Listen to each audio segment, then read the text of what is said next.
Nou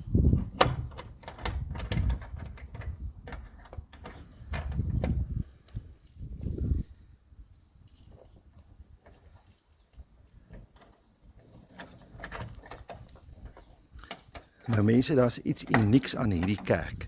Hulle het 'n klokhuisie. Hulle het nie 'n kloktoring, hulle het 'n klokhuisie. Nou gaan die meneer daarin. Daar is die tou. En luister nou wat gebeur.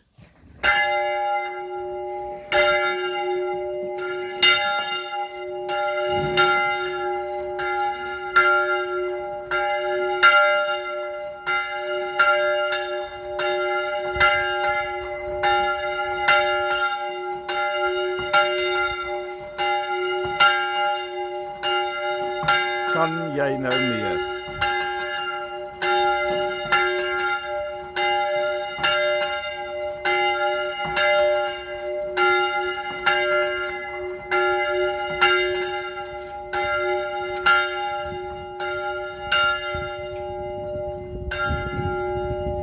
Dit is waarskynlik die enigste kerk in Suid-Afrika wat 'n klokhuisie het. Los van die kerk, daar's die kerk.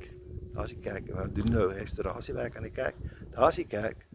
En die kloktoring staan los.